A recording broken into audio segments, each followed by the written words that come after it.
क्या आपने कभी सोचा है कि हम जो सोचते हैं वो सच में हमारी अपनी सोच है या किसी और की दी हुई? क्या हमारे गुस्से, डर, जेलसी, कंपैरिजन वाकई हमारे हैं या फिर समाज, परिवार, धर्म और सिस्टम की दी हुई कंडीशनिंग? अगर आप भी कभी-कभी ये महसूस करते हैं कि सब कुछ होते हुए भी मन में शांति क्यों नहीं है, तो आज का ये वीडियो आपकी सोच को हिला सकता है। नमस्कार दोस्तों, जीवन पथ पर आप सभी का बहुत-बहुत स्वागत है।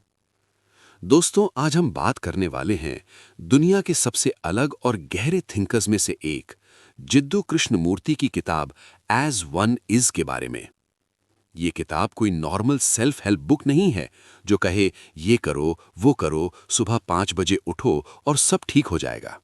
नहीं, ये किताब आपको आपसे ही सवाल करवाती है। एज वन इज असल में 1955 में ओझाए, कैलिफोर्निया में दिए गए जिद्दू कृष्णमूर्ति के लेक्चर्स का कलेक्शन है। इन लेक्चर्स में वो बात करते हैं मन की कंडीशनिंग, हिंसा के असली कारण, डर, कंपैरिजन, ईगो और सबसे जरूरी freedom through self understanding. Conditioning क्या है? सबसे पहला और बड़ा सवाल, कंडीशनिंग होती क्या है? कंडीशनिंग मतलब बचपन में हमारे दिमाग में भरी गई बिलीफ्स, आइडियाज, फियर्स और रूल्स, जैसे ये सही है, ये गलत है, लोग क्या कहेंगे, तुम ऐसे हो, तुम वैसे हो, सक्सेस का मतलब पैसा है। अब जरा सोचिए, क्या आपने ये सब खुद डिस्कवर किया या किसी ने आपको सिखा दिया? कृष्णमूर्ति कहते हैं हमारा ज्यादातर जीवन बोरोड थिंकिंग है। एग्जाम्पल, मान लीजिए आप किसी से प्यार करते हैं लेकिन डरते हैं कि कहीं वो छोड़ ना दे। अब सवाल ये है कि क्या ये डर नेचुरल है या पास्ट एक्सपीरियंसेस प्लस सोसाइटी की conditioning?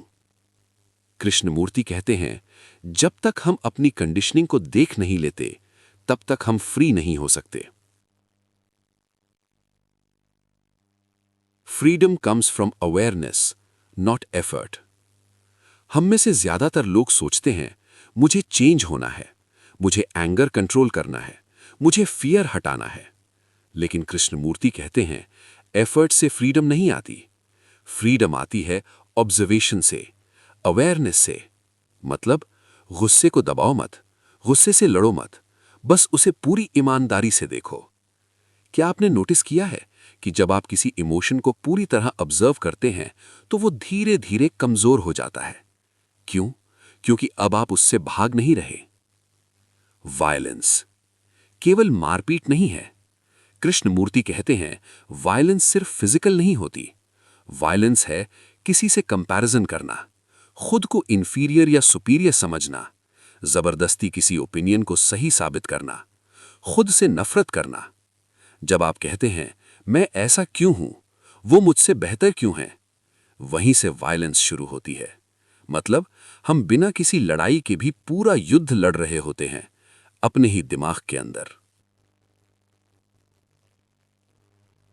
Self knowledge is the key. Krishnamurthy बार बार कहते हैं खुद को जानो, किसी किताब से नहीं, किसी गुरु से नहीं, बल्कि अपने रोजमर्रा के जीवन से। आप कैसे रिएक्ट करते हैं, गुस्से में, डर में, रिश्तों में, फेलियर में, यही आपका असली मिरर है। एग्जाम्पल, जब कोई आपकी इंसल्ट करता है, क्या आप तुरंत रिएक्ट करते हैं या अंदर हर्क होता है या ईगो जाग जाता है? बस वही रुकिए और खुद को ऑब्जर्व कीजिए। यही मेडिटेशन है। कोई आसन नहीं, कोई मंत्र नहीं। Meditation equals awareness. As one is में मेडिटेशन को कोई मिस्टिकल चीज नहीं बताया गया। मेडिटेशन मतलब इस पल पूरी तरह प्रेजेंट होना। जब आप चाय पी रहे हैं, बस चाय पिएं, मोबाइल नहीं, टेंशन नहीं। जब आप किसी से बात कर रहे हैं, पूरी तरह सुने। यही असली ध्यान है। Freedom from authority. कृष्णमूर्ति कहते हैं truth is a pathless land. सच तक पहुंचने का कोई फिक्स्ड रास्ता नहीं है। कोई गुरु, कोई सिस्टम, कोई आइडियोलॉजी आपको फ्रीडम नहीं दे सकती। फ्रीडम आती है जब आप खुद ऑब्जर्व करते हैं, खुद क्वेश्चन करते हैं और खुद डिस्कवर करते हैं। अगर कोई आपको ये बताए कि मैं तुम्हें इनलाइटनमेंट दिला दूंगा, तो क्या आप वाकई फ्री हो रहे हैं या फिर किसी नए केज में जा रहे हैं? आज की दुनिया में कंपैरिजन बढ़ गया है, एंजाइटी बढ़ गई है, सोशल मीडिया ने ईगो को बूस्ट कर दिया है। एज वन इज हमें वापस लाता है सिंप्लिसिटी की तरफ, अवेयरनेस की तरफ, इनर फ्रीडम की तरफ।